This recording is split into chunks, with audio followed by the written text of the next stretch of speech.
Let the past be the past. Just know Bam gonna be good and turn up on they ass. It's your time. It's his time. It's Bam's time. Bam's time to shine. Hey, I'm fresh off work. Getting straight to work. Don't play with me with these videos. Get this video to at least 15 likes. Don't play with me. I put it in work. Y'all know it. Y'all know this. Don't play with me. Only if you want to genuinely like the video though. No pressure. I'm just letting you know I'm fresh off and clocked into this. So we did LeBron yesterday, his story and things of that nature. Now we doing Steph Curry. I saw somebody say that Steph Curry passed Kobe Bryant. Yeah, I don't know. I like Steph Curry, but I don't know if he's there yet. But how a 3-star recruit became an NBA legend. He's definitely a legend to me. I know Michael Jordan tried to say he wasn't. He's not a Hall of Famer or some shit he said. I don't know. I think he still thinks that too, you know. Hey, let's get straight into this, man. Almost at, we hit 950 subscribers. Let's see if we can hit 960. Let's get straight into this, man. Greatest shooter of all time, and we believe he's a top 10 NBA player ever. This is the story of Steph's... Y'all think Steph Curry's a top 10 NBA player ever?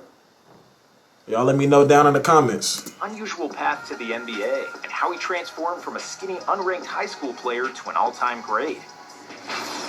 Steph Curry was born in Akron, Ohio, in the same hospital as LeBron James. I saw they said that LeBron and Steph was born in the same hospital, but I saw that, I remember it was a video. I see so much on YouTube. You know how much I done learned watching videos?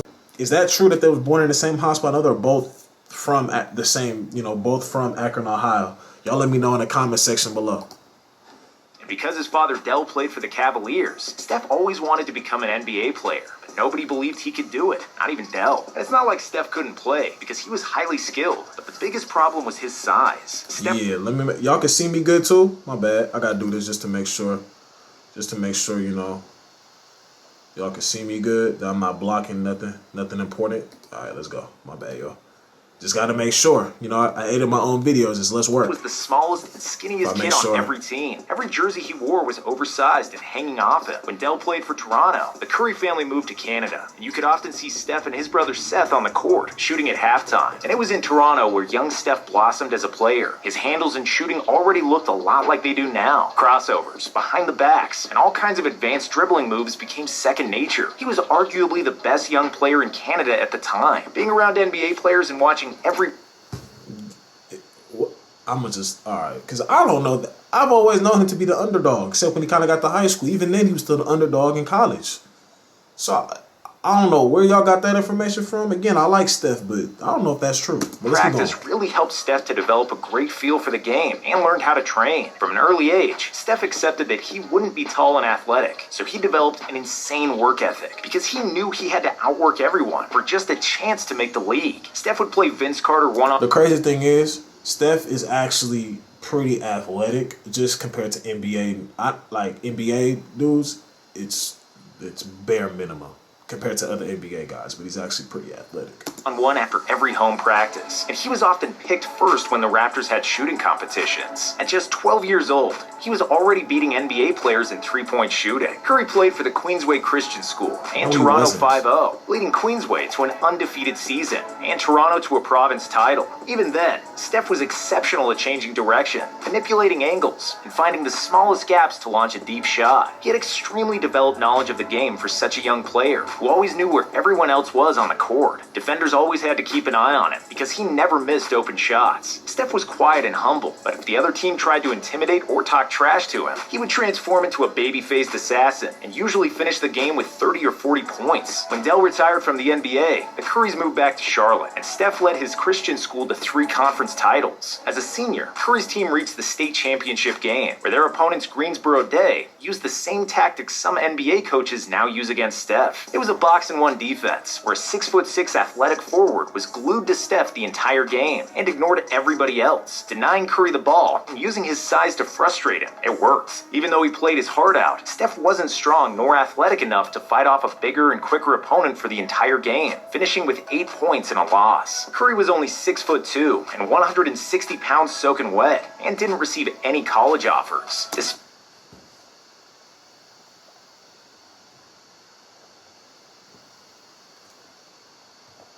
quicker opponent for the entire game, finishing with 8 points in a loss. Curry was only 6'2" and 160 pounds soaking wet, and didn't receive any college offers. Despite his skill in shooting masterclass, Curry was nowhere to be found on national rankings as a junior. As a senior, his status improved, and he was ranked as the number 16 player in North Carolina. However, he was ranked as the number 60 point guard in the nation and the number 300 player overall. However, there was still hope to keep his basketball dream alive. Steph eventually received offers from 5 schools. Del Curry's alma mater, Virginia Tech, offered him a scholarship, but only if he agreed to redshirt as a freshman. Eventually, Steph chose Davidson College so he could stay in North Carolina and start right away, which proved to be the correct decision. As a Davidson freshman, Curry averaged 21.5 points per game. Davidson, not that big of a school, but it's where he knew he would play. Virginia Tech, I don't even know too much about them, but that just sound like they're more, uppity and advanced and things, just the name. He went to a school he knew he would play. I think that's what a lot of people got to do. You got to stop saying, I'm finna go here, play with this guy, play with that guy. No, go be the dude to average 21 against that Virginia Tech, against that school. You know what I'm saying? Go. People, you're going to develop more when you're playing with all these talents. No, you're not. I mean, yeah, you're going at them in practice and stuff like that, but it's nothing about playing. Again, you're in college, it's time to play. That's what it's about, bro. I don't care what they try to tell you, the lies they try to feed you. It's all about going where you are going to play. Go somewhere that fits you where you're going to play. That's what it's about. When you get older and older and older in basketball, it is about getting where you need to go. Yes, winning is important. I'm not saying winning doesn't matter. Be a winner. Be a team player. But at the same token, do not fall into the trap that they try to put you in. No. There's going to be a time where you have to put yourself first. Because you know what? They're going to put themselves first when they're recruiting that guy behind you. They're going to put themselves first and what's better for the team every single time. So what you need to do is do the exact same thing. And that's just going where you're going to play. Don't care about, they play here, they play there. No, and this is still D1. Go where you're going to play. You get what I'm saying? That's all I'm trying to say. He led the Southern Conference in scoring and was second in the nation among freshmen, behind only Kevin Durant, with 122 threes. Curry also broke the NCAA freshman season record for three-pointers made and took the Wildcats to March Madness, where they lost in the first round despite Steph's 30 points. Over the summer of 2007, Steph grew slightly to reach his current height of 6'3" and came into his sophomore season averaging 25.5 points per game. Steph led Davidson to an undefeated season in the Southern Conference and another berth to March Madness. Nobody expected the Wildcats to do much because other than Steph and point guard Jason Richards, the Davidson team mostly consisted of marketing specialists, data scientists, and other students with no future in basketball. But then it started happening. Steph torched Gonzaga with 40 points and secured the first NCAA tournament victory for Davidson in 39 years. In the second round against the 8th seed at Georgetown, it seemed like it was all over after Steph scored just 5 points in the first half, with Davidson down by 17. But their Cinderella story continued as Curry bullied the Hoyas with 25 second-half points, leading Davidson to a 74-70 comeback victory. In the Sweet 16 against Wisconsin, Steph continued his glorious run, dominating with 33 points in a blowout win. Curry became a national sensation, and all eyes were on him in the Elite Eight against top-seeded Kansas. Even against this much more talented team, who threw everything at him, Curry scored 25, but he couldn't pull wonders forever, and Davidson lost by 2. Curry averaged 32 points, 3.5 assists, and 3.2 steals while shooting 44% from beyond the arc over those magical 4 games. He also broke the record for most three-pointers in an NCAA season, which still stands today. Because he wanted to develop as a point guard, his likely position in the NBA, Steph decided to stay in college, even though he would be a lottery pick if he opted for the NBA draft. As a junior, Steph averaged 28.6 points, 5.6 assists, and 2.5 steals. He was the NCAA scoring leader and was named a consensus first-team All-American. Despite the fact he was a proven scorer and a deadly shooter, Curry had a ton of doubters before the 2009 NBA draft. The lack of size and strength was the biggest issue, and a lot of people looked at him as a shooting guard in a point guard's body. I was just about to say that. A lot of the top, what I'm noticing is the people who are, except Magic Johnson, who are considered the greatest point guard ever, point guard is not really point guard anymore. Point guard is supposed to be the floor general, get guys shots. The guy, he can score too, don't get me wrong, but it's more of a floor general, get guys shots, not someone who shoots first. Anyone who's ever been talked about in the last 10 years, whether it was Russ, Westbrook, Curry, Kyrie, Dame, whoever you want to throw out there, it was always a point guard that shot first. So now I'm kind of like crazy. But he stayed another 3 years. He stayed an extra year after that crazy ass season. And he averaged 28, averaged a little more assists. Rebounds kind of stayed the same, I think. Then he went to the league. All because he went to a school where he knew he would play.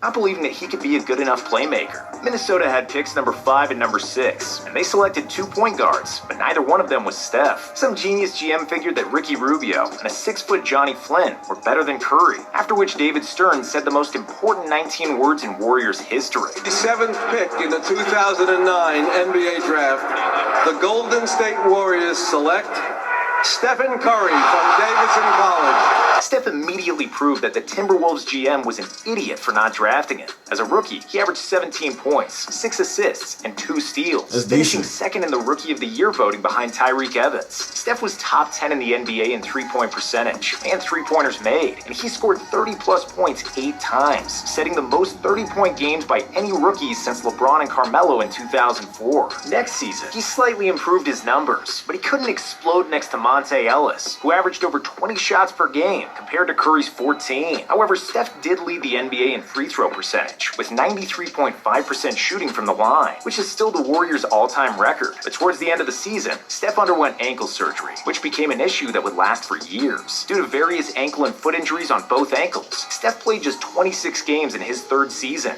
and gained the reputation for being injury-prone. By the trade deadline, Steph was agreed to be traded to Milwaukee for Andrew Bogut, but the Bucks doctor stopped the trade, deeming Curry's ankles too risky. The trade still went through, but Golden State gave away a fan favorite. The Bucks doctor stopped it? Come on, man. I don't believe that. Ellis, instead of maybe Steph, the GM and them, but the Bucks doctor? Disappointment from the Warriors fans. Little did they know that the Bucks doctor saved the Warriors from making the biggest mistake in franchise history. In the 2012 offseason, the Warriors offered Curry a $44 million extension, which seems ridiculously small now. It was considered a gamble back then because of Steph's glass ankles. Warriors GM Bob Myers drafted Harrison Barnes and Draymond Green, who joined Steph, and second-year guard Klay Thompson. It was a core that gelled well together under Coach Mark Jackson. The Warriors finally started playing some defense after years of finishing in the Hey, y'all think Mark Jackson ever gonna get another shot at coaching? Comment down below.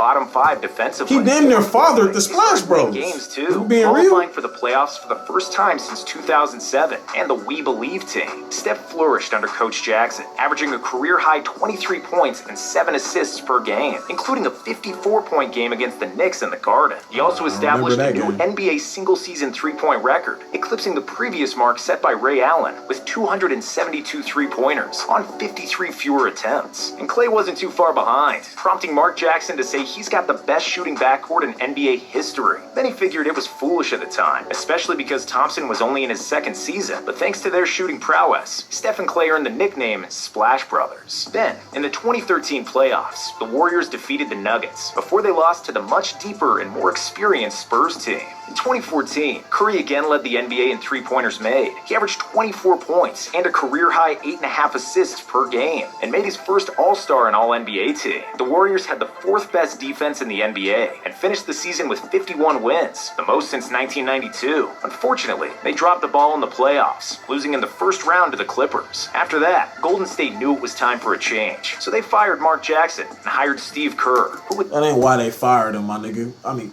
damn. That ain't why he fired him, bro. Don't do that. lead the team to unprecedented heights. They fired him.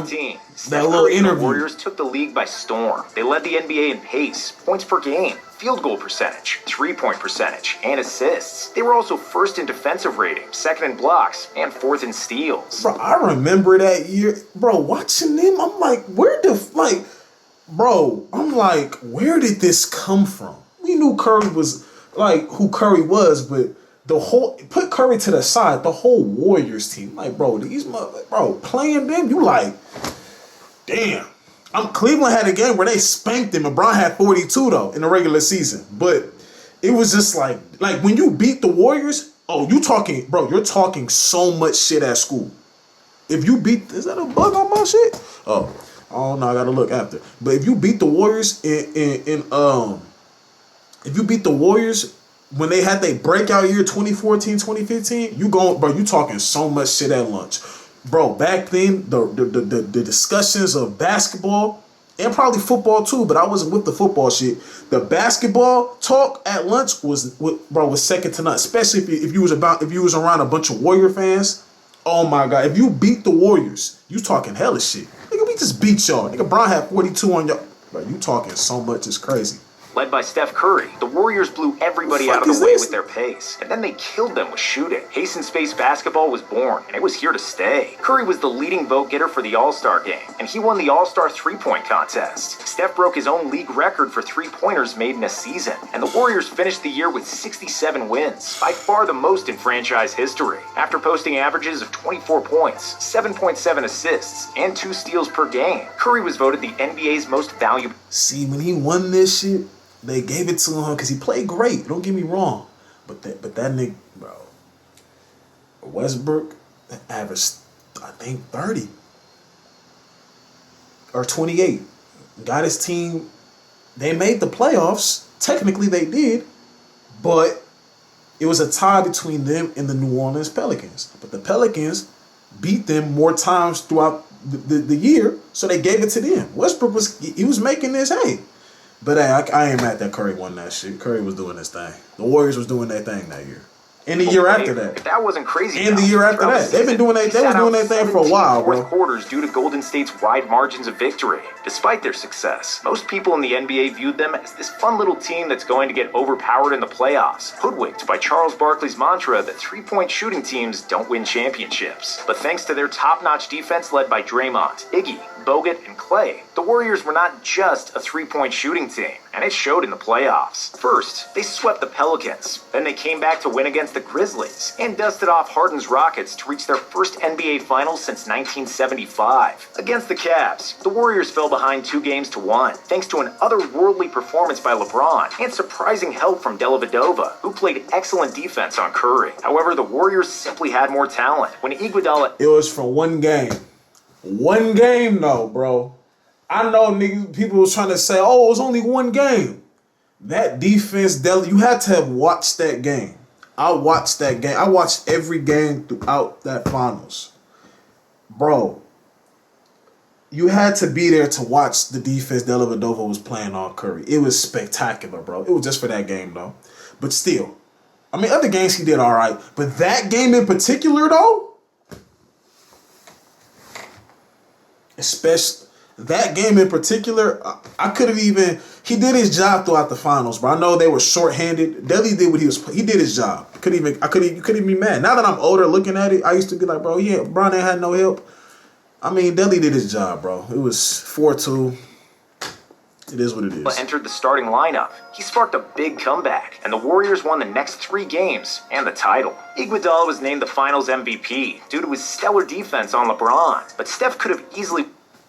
Yeah, stellar defense on LeBron. Well, LeBron did shoot a lot. He shot way more shots than he ever shot in his life.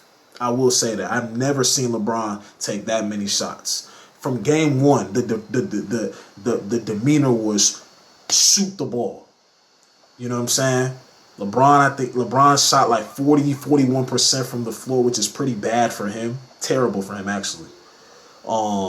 Average 36, 13 and 9 though, but you know,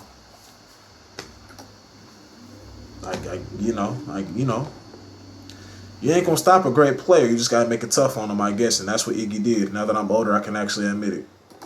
You ain't gonna won it as well, averaging 26 and 6 assists compared to Iggy's 16 points per game. For the playoffs, Steph averaged 28 points on 43% shooting from deep, breaking the records for most threes in one playoff run. In 2016, the league still had not caught up with the Warriors' pace and space program, which was running even smoother than the year before. The Warriors won an NBA record 73 games in a season, becoming the best regular season team ever. Steph shattered his three-point record, hitting an unprecedented 402 threes threes in a season, when no other player even reached 300 threes in a season. He was an NBA scoring champion with 30 points per game, shooting 50% from the field, 45% from deep, and a league-leading 91% from the free throw line. He was the 7th player to join the 50-40-90 club, and many people consider this the greatest shooting season ever. Steph became the first unanimous MVP in NBA history, and the Warriors were the heavy title favorites. However, they fell behind 3-1 in the Western Conference Finals against the Thunder, and everybody thought their season would be over. But thanks to Klay Thompson's miracle performance in Game 6, Golden State made a glorious comeback and won. This nigga Klay Thompson just went to a different planet that day. Like, this is prime Klay Thompson, but Klay Thompson went to a different planet this day. Just a different, the shots he was making, it's like, bro, what are we supposed, like, he hit one over, like, he was holding the ball just like this. And just, I'm like, bro, it was damn near from, bro. It was nothing you can do. The Thunder folded. They fumbled. In the series. In the finals, it was the Warriors who were up 3-1, but then Draymond got suspended. Kyrie and LeBron turned on God mode, and the Cavs became the first team to come back from a 3-1 deficit in the finals. Curry played a decent series, but he couldn't really explode to the rim due to a knee injury, which was Shut up. Don't do that. It wasn't because of no knee injury, because they was up 3-1. Like you just said. Couldn't really explode to the rim because of a knee injury. No, Curry didn't play well in Game 7. You know, we noticed. Game 6, he had 30. I think shot like 8 for 20 from before. They got blowout still. They got blown out. Game 5 didn't really play well. That's when LeBron and Kyrie did what they did. Draymond came back Game 6. Bron still had that 41. Game 7, Draymond played the game of his life. Wasn't enough. If Draymond's going to be your leading scorer, which I think he was better at basketball back then, and like he was better back then than he is now, in my opinion. If Draymond's going to be your leading scorer, that's not a diss to Draymond, because Draymond's not there to score. He's going to get guys shots. But if he's going to be a leading scorer for a night, the other team's in good shape. That's just the reality of it. Most clear when he couldn't get past Kevin Love in the deciding moments of Game 7.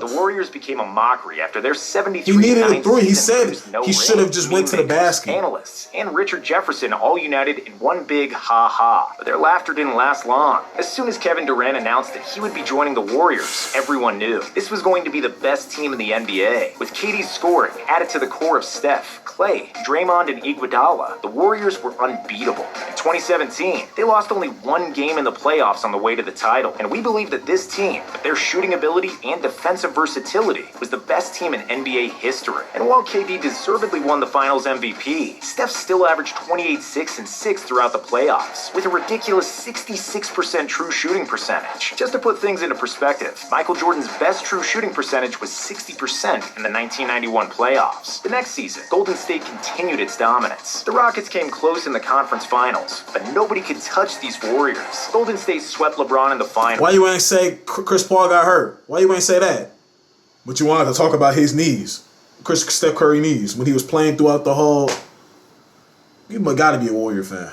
With KD as the Finals MVP once more. And as usual, Steph wasn't too far behind, with 27, 6, and 7. The next season provided much more drama for the Warriors. KD and Draymond had a big fight. The chemistry was different, and the future was uncertain. However, Golden State was still the most talented team. Even when KD was injured, Curry proved that he was right there to pick up the scoring, averaging 36, 8, and 7 in the conference finals sweep. The finals against the Raptors was an extremely even series, tied at 2 apiece going into Game 5. And then it happened. KD tore his Achilles in the first game back, and Klay had a torn ACL in Game 6. Curry was playing like a demigod, with all of the Raptors guarding him, and Coach Nurse utilizing the box-and-1 defense on him. Curry still averaged 30 points in the series, but after the injuries to his 2 best teammates, he couldn't prevail, and Toronto won the title. In 2020, after 5 consecutive NBA Finals, the Warriors became the worst team in the NBA. KD left for Brooklyn, Klay was recovering from injury, and Steph also got hurt, playing just 5 games in the season. However, that gave him a precious time in the offseason he never had during those finals runs. Steph bulked up, which improved his defense and made him tougher to bump on offense. At the age of 33, he was playing the best, most mature, and well-rounded basketball of his career, which resulted in his second scoring title, with 32 points per game. But without Klay, who suffered yet another injury, the Warriors missed the playoffs once again. Come 2022, Steph had the worst shooting season of his career. It was the first time he averaged less than 40% accuracy from 3, even though he was still one of the most efficient guards guards in the league. However, he was making them when it counted in the playoffs. Steph's added muscle mass proved to be a big difference in the postseason, and he transformed into a plus defender. He knew when to attack and when to pass, leading the Warriors to another NBA Finals against the Celtics, who had the best defense in the NBA. Curry showed why he's a basketball genius and an offensive juggernaut like no other. Even though the Celtics had stopped KD, Giannis, and Jimmy Butler in the playoffs, they had no answer for Steph. Curry averaged 31 points in the finals on 63% true shooting, including a spectacular Game 4 where he scored 43 points and won the game basically by himself. He led the Warriors to a 4-2 series win, winning his 4th title and his first Finals MVP trophy. With this title, he further solidified his place in NBA history, and we believe it's fair to say that he's one of the 10 greatest players of all time. Is he, a player that wasn't even ranked as a college prospect in his junior year of high school, and a guy who was drafted behind Johnny Flynn. Y'all comment down below. Curry top 10 all time.